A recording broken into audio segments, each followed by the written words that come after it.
नमस्कार विद्यार्थियों, online classes में आपका स्वागत है। विद्यार्थियों, हमने पंचवर्षीय योजना के दौरान 8वीं पंचवर्षीय योजना को पिछले वीडियो के माध्यम से पढ़ा और 8वीं पंचवर्षीय योजना के बारे में कहा जाता है कि यह योजना आपके योजनाओं का स्वर्णिम काल मानी जाती है। अभी हमने प्रधानमंत्रियों के आधार पे योजनाओं के अध्यक्षों की बात की थी। इसी आधार पे आपके 1984 से लेकर और आपके 1998 तक जो राजनीतिक बदलाव आए, उनके आधार पर देखें तो कई योजनाओं के अध्यक्षों में बदलाव भी आया, यानी प्रधानमंत्रियों में बदलाव भी आया। उसको एक नज़र देख लेते हैं कि 84 तक तो आपके इंदिरा गांधी जो प्रधानमंत्री थे, 84 से लेके और 1989 तक राजीव गांधी। वैसे क्या नॉलेज के लिए है कि कौन किस योजना के अध्यक्ष रहे, तो 1984 से 1989 तक राजीव गांधी और 1989 से लेकर मात्र एक वर्ष के लिए 1989 से 1990 तक आपके प्रधानमंत्री रहे विश्वनाथ प्रताप सिंह।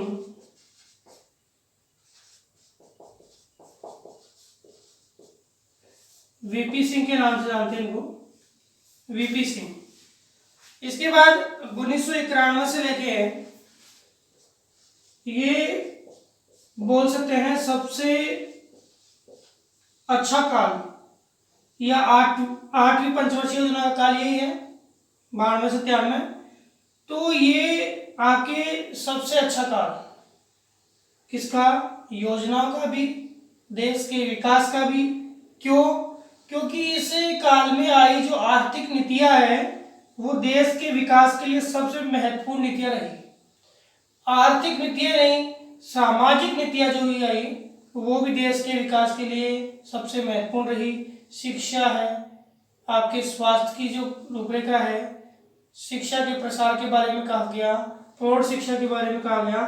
तो इसके लक्ष्य थे वो बहुत ही एक विकास के लिए मतलब सफलतम सिद्ध हुए।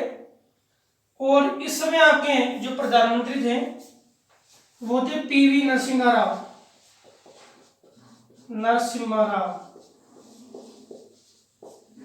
पीवी नरसिम्हा राव पूरा शासनकाल रहा।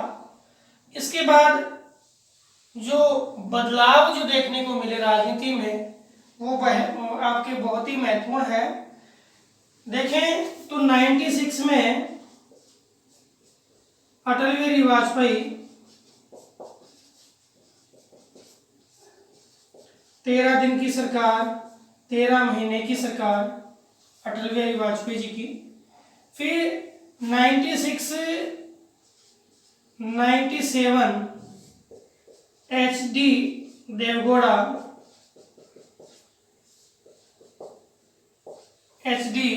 देवगौड़ा फिर 97 से लेकर 98 IK गुजराल, इंद्र कुमार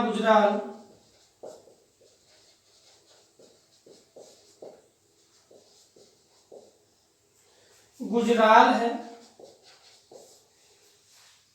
ये जो बदलाव है वो राजनीति में देखने को मिला। उसके बाद बिल्कुल आपको याद होगा 1998 से लेकर आपके 2003 तक आपके रहे कौन, अटल बिहारी वाजपेयी जी।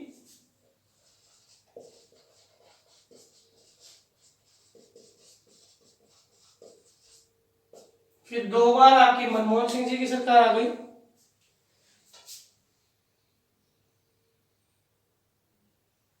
आपके 4 से लेके 9 9 से लेके 14, मनमोहन सिंह, डॉक्टर मनमोहन सिंह। और फिर 14 से लेके 19 और 19 से लेके वर्तमान, ये सरकार आ गई आपकी नरेंद्र मोदी। तो यहाँ कोई प्रॉब्लम नहीं है। प्रॉब्लम यहाँ है कि कभी आपके प्रश्न आ जाए, बोर्ड में तो आता नहीं है, लेकिन आगे कभी प्रश्न आ जाए आपके कंपटीशन में, तो यहाँ पे जो सरकारें बदली है, उन सरकारों के बदलने से कई योजनाओं में बदलाव आए हैं। अब इसके बाद हम देखते हैं अपनी जो अगली पंचवर्षीय योजना, नवी पंचवर्षीय योजना।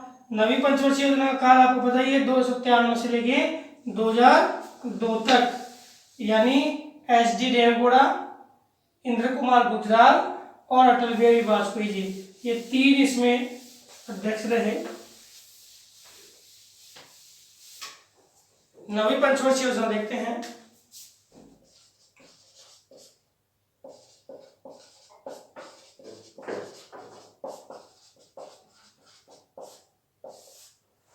योजनाओं के काल की बात करें तो 1 अप्रैल 1997 से 31 मार्च 2002। अब योजनाएं अनवरत चल रही है। योजना अवकाश आपको बता दिए थे कहाँ कहाँ आए थे। योजना का जो आर्थिक लक्ष्य रखा गया, आर्थिक लक्ष्य योजना का 6.5 रखा गया। कितना? 6.5 रखा गया। लेकिन योजना जो है वो अपनी आर्थिक लक्ष्य को प्राप्त नहीं कर पाई और प्राप्ति रही कितनी? 5.6%। कितनी रही? 5.6%। अब ये योजना जो आई, इसकी महत्वपूर्ण प्राथमिकता की बात करें, क्या प्राथमिकता थी? देखो, प्राथमिकता का प्रश्न आता है, उद्देश्य का प्रश्न आता है, लक्ष्य का प्रश्न आता है। उद्देश्य लक्ष्य एक है, प्राथमिकता होगी उपलब्धि क्या रही। तो प्राथमिकता की बात करें तो इसकी प्रमुख प्राथमिकता थी योजना में न्यायपूर्ण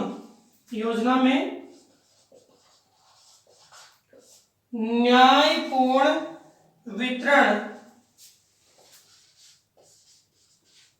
व समानता के साथ, न्यायपूर्ण वितरण व समानता के साथ विकास पर बल दिया जाए। न्यायपूर्ण वितरण, याद कर लेना, न्यायपूर्ण वितरण और समानता के साथ जो विकास है उस पर बल देना। न्यायपूर्ण वितरण और समानता के साथ विकास पर क्या देना? बल देना। इस योजना की प्राथमिकताओं में पहली प्राथमिकता ऊर्जा की थी, दूसरी प्राथमिकता सामाजिक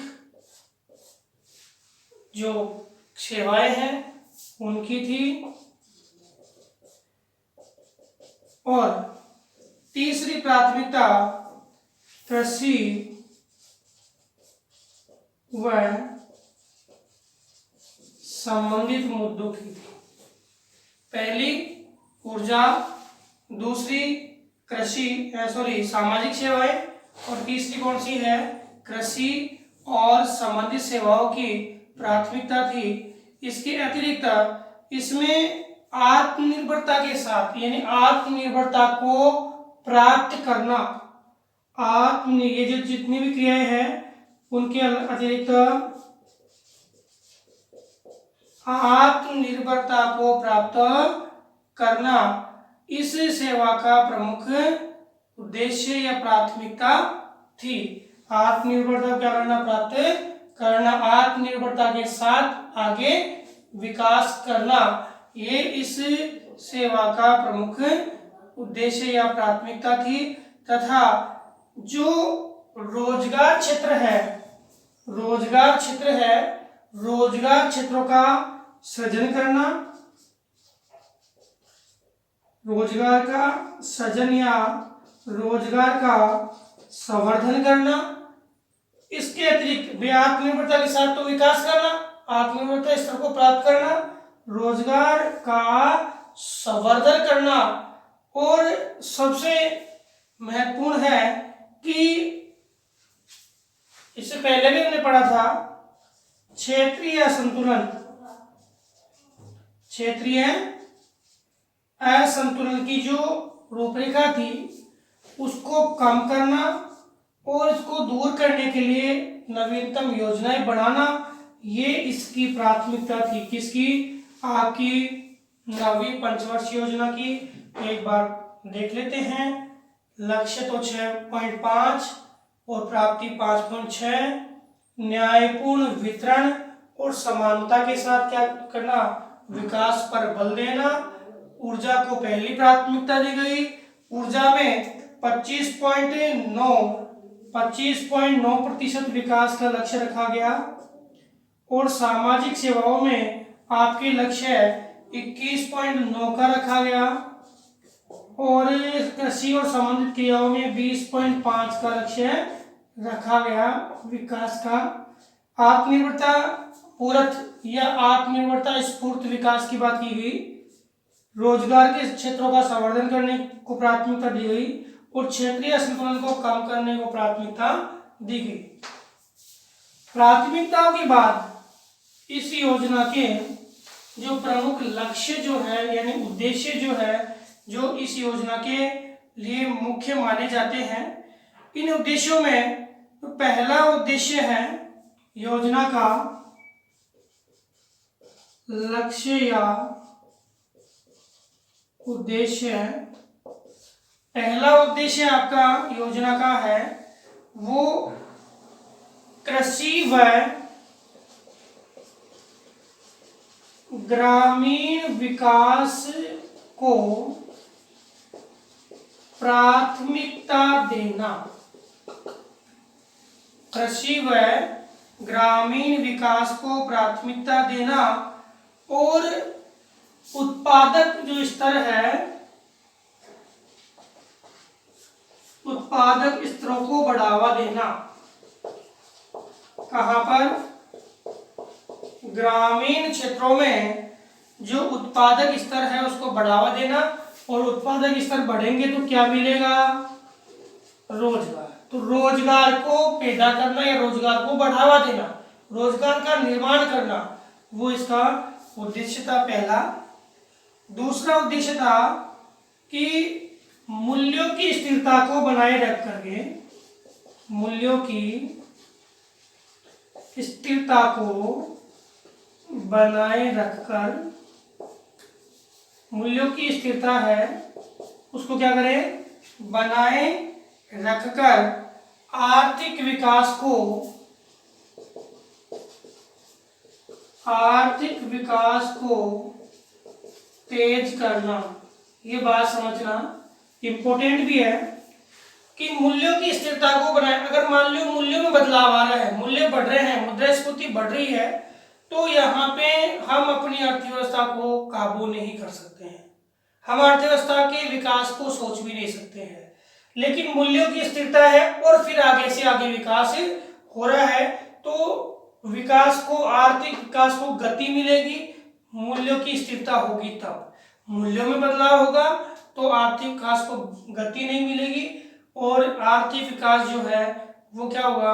डगमगा जाएगा। इसके अतिरिक्त तीसरी जो प्रमुख लक्ष्य है इसका कि जो समाज है या कमजोर वर्ग है, कौन सा?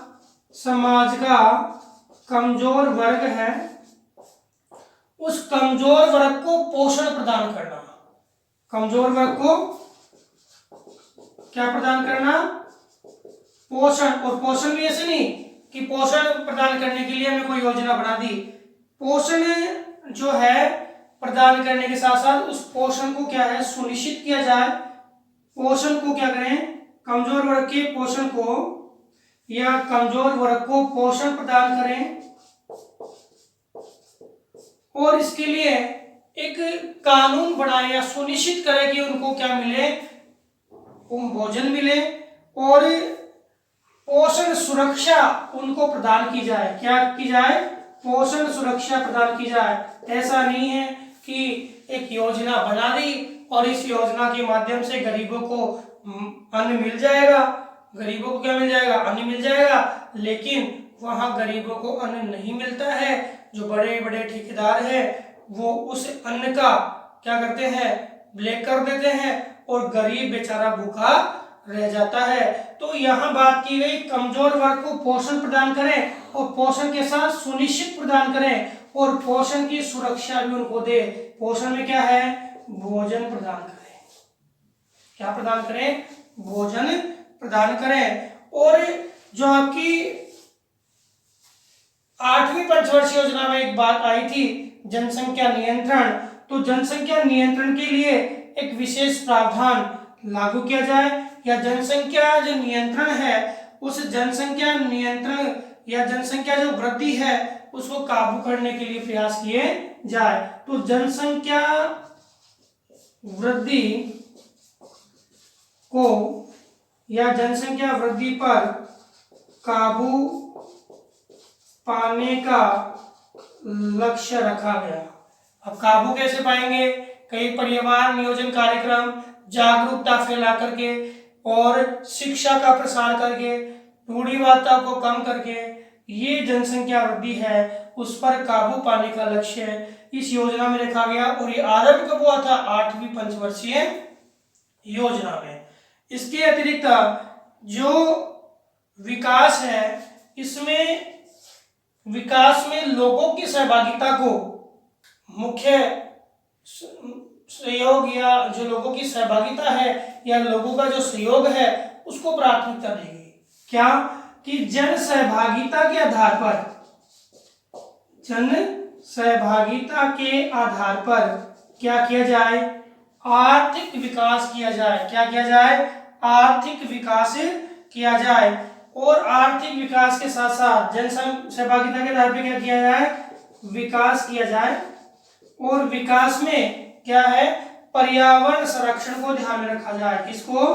पर्यावरण संरक्षण को ध्यान में रखा जाए। ऐसा नहीं है कि हम अपने स्वार्थपरता के आधार पर पर्यावरण का अतिदोहन कर रहे हैं और पर्यावरण का अतिदोहन कर रहे हैं और इधर देखें तो हमारा स्वार्थपरता से विकास हो गया, लेकिन लॉन्ग टर्म अब देख रहे हो कई प्रकार की विकट समस्याएं हैं और हमने पढ़ी भी है पर्यावरणीय समस्याएं। तो कई प्रकार की जो समस्याएं हैं पर्यावरण की वो आ जाती है। वो कैसे आती है? क्योंकि हम औद्योगिकरण, नगरीकरण, ये जनसंख्या वृद्धि और कई प्रकार के ऐसे खनन क्रियाओं के माध्यम से प्रकृति को नुकसान पहुंचाते हैं जिससे पर्यावरण की समस्या उत्पन्न हो जाती है। तो अब क्या है कि सरकार अगर किसी क्षेत्र में पर्यावरण संरक्षण के लिए योजना बनाती है तो संभव नहीं है, क्योंकि पर्यावरण एक संरक्षण एक ऐसा मुद्दा है जिसमें जन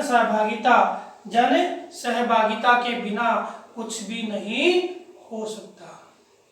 जन सहभागिता पर्यावरण संरक्षण में बहुत ही आवश्यक बिंदु माना जाता है। तो इसमें उद्देश्य रखा गया कि जन सहभागिता के आधार पर विकास को आगे बढ़ाने के लिए प्रयास किया जाए और पर्यावरण संरक्षण है उसको प्राथमिकता दी जाए।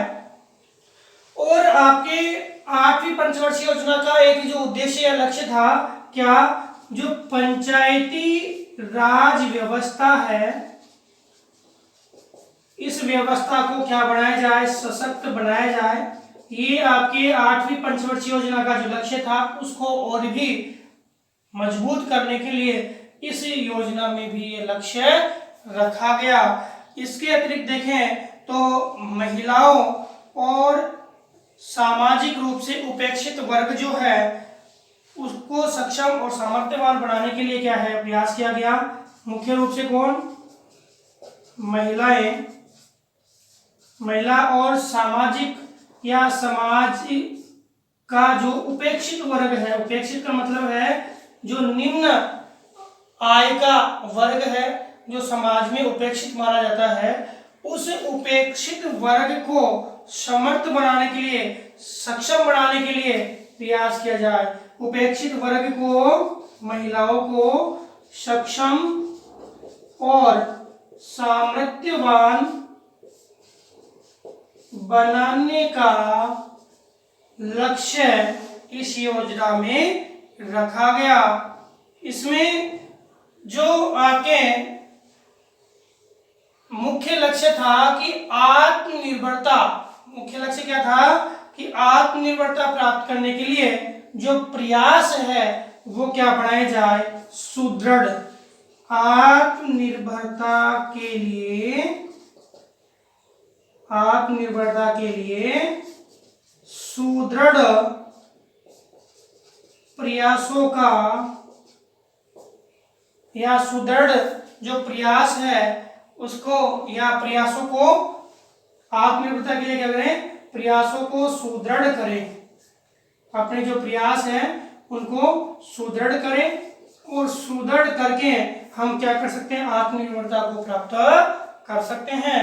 तो ये मुख्य आपके उद्देश्य है। इनमें पहला उद्देश्य कृषि और ग्रामीण विकास को प्राथमिकता देना और उत्पादन स्तरों को बढ़ावा देना, यानी गांवों में रोजगार सृजन करना, गांवों में रोजगार सृजन करना। इसके लिए काफी योजनाएं आई। इन योजनाओं में आपके स्वर्ण जयंती स्वरोजगार योजना, स्वर्ण जयंती SJSY स्वरोजगार योजना, और इसके अलावा आपके समृद्ध ग्राम समृद्धि योजना, संपूर्ण ग्राम समृद्धि योजना। इसके अतिरिक्त आपके ग्रामीण क्षेत्रों में नरेगा आ गया,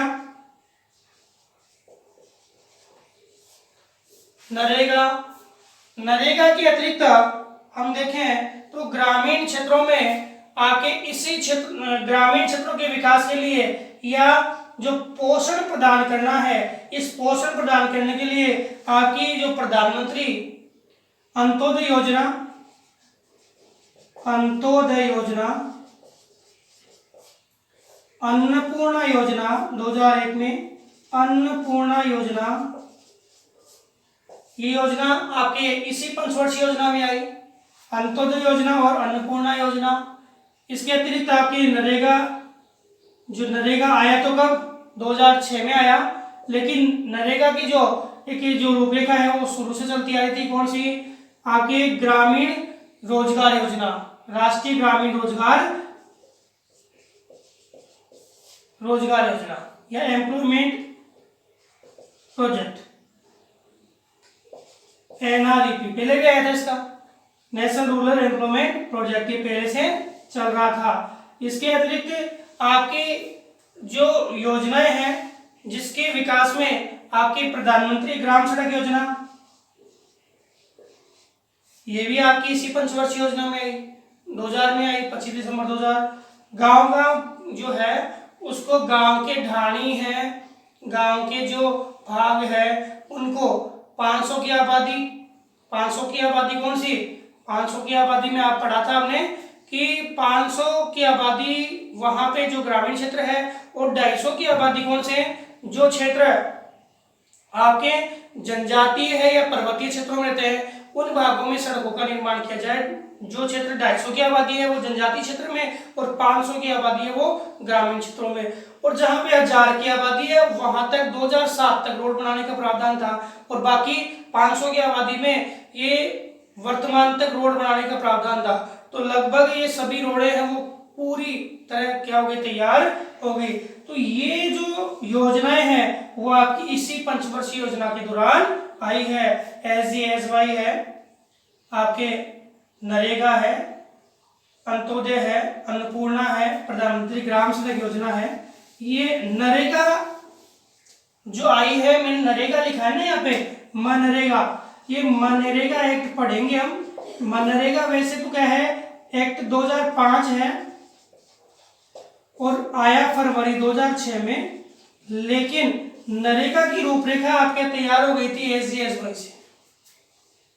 पहले स्वर्ण जयंती स्वरोजगार योजना आई थी, उससे पहले आपके नेशनल रूरल एम्प्लॉयमेंट प्रोजेक्ट आया था, उसके दौरान ही नरेगा की रूपरेखा आरंभ हो गई थी। बाद में नरेगा का रूप सामने आया है। तो अगर आपके पूछे कि नरेगा कौन सी पंचवर्षीय योजना में आया, तो नरेगा आपकी 10वीं पंचवर्षीय योजना में आया। नरेगा कौन सी पंचवर्षीय योजना में आया? 10वीं में 2002 से लेके और 2007 तक। ये आपकी 9वीं पंचवर्षीय योजना में नरेगा नहीं आया। तो ये समझ में आ गया कि इसके कौन कौन से लक्ष्य, कौन कौन से उद्देश्य है। इसके अतिरिक्त हम इस योजनाओं में कुछ प्रमुख लक्ष्यों को ध्यान में रखते हैं कि इस योजना में खाद्य कृषि सुरक्षा के लिए ये खाद्य और कृषि और खाद्य कृषि पेयजल इन सभी क्षेत्रों में विकास किया गया। इसमें कुछ प्रमुख लक्ष्य है, जैसे विनियोग में 28.2% का लक्ष्य रखा गया और बचत में यहाँ पे बचत में 26.81% का लक्ष्य रखा गया। बेरोजगारी जो है उसको 1.8% तक कम करने का लक्ष्य रखा गया। निर्यात है वो 11.8% निर्यात। आयात जो है वो आपके 10.8% आयात है वो 10.8%। एवं इसमें राजकोषीय घाटा जो है, राजकोषीय जो घाटा है उसको 0.5% तक कम करने का लक्ष्य रखा गया। यह योजना जो है वो प्रमुख योजना मानी जाती है, क्योंकि 8वीं पंचवर्षीय योजना के बाद जितनी भी पंचवर्षीय योजना आई उनमें विकास को प्रमुखता प्रदान की गई है। और इसमें उपलब्धियों की हम बात करें कि क्या क्या उपलब्धियां रही, तो मेन बात तो क्या है कि योजना है वो अपने लक्ष्य को प्राप्त नहीं कर पाई। इसका लक्ष्य कितना था? 6.5% था और प्राप्ति कितनी हुई? प्राप्ति हुई 5.6%। योजना अपने लक्ष्य को प्राप्त नहीं कर पाई, तो इसको हम सफलता का मुख्य आधार नहीं मान सकते हैं। साथ ही साथ इस योजना में हम बात करें तो योजना लागू होनी चाहिए कब? आपके 97 में, और योजना को जो मंजूरी है वो 99 में मिली। तो ये योजना के निर्माण का जो काल था, इस काल के आधार पे भी ये जो लक्ष्य है प्राप्ति वो क्या हो गई? कम हो गई। एक कारण ये मान सकते हैं कि योजना है कुछ देरी से आरंभ हुई, इस कारण से भी आपके योजना की प्राप्ति है वो कम हो सकती है। इसके अतिरिक्त हम देखें कि सरकार के माध्यम से इस योजना में प्रधानमंत्री विशेष कार्य योजना चलाई गई, एसएपी, स्पेशल एक्ट प्रोजेक्ट या स्पेशल एक्ट प्रोग्राम। ये आपके प्रधानमंत्री स्पेशल एक्ट प्रोग्राम चलाया गया। इस स्पेशल एक्ट प्रोग्राम के माध्यम से आपके 21,996 करोड़ का बजट रखा गया। 21,996 करोड़ का बजट इसमें रखा गया। और इस बजट के दौरान खाद्य कौन कौन से क्षेत्रों में? खाद्य, कृषि, सूचना, पेयजल, संचार, इन माध्यमों को विशेष रूप से ध्यान इन माध्यमों में विशेष रूप से ध्यान दिया गया।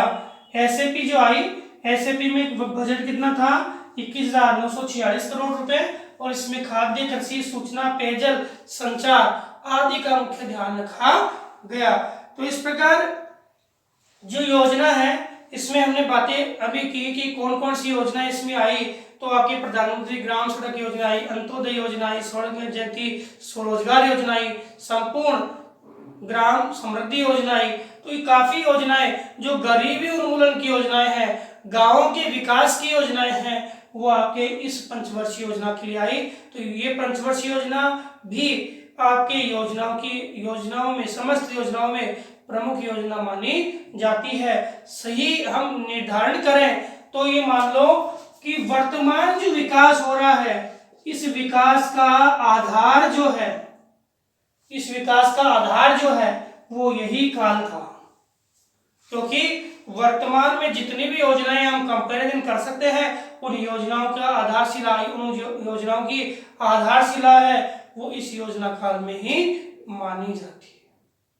तो विद्यार्थियों, आज हमने 9वीं पंचवर्षीय योजना, हालांकि लक्ष्य उद्देश्य क्या है इसमें ज्यादा थे, इसलिए एक ही परियोजना आज हमने पढ़ी है।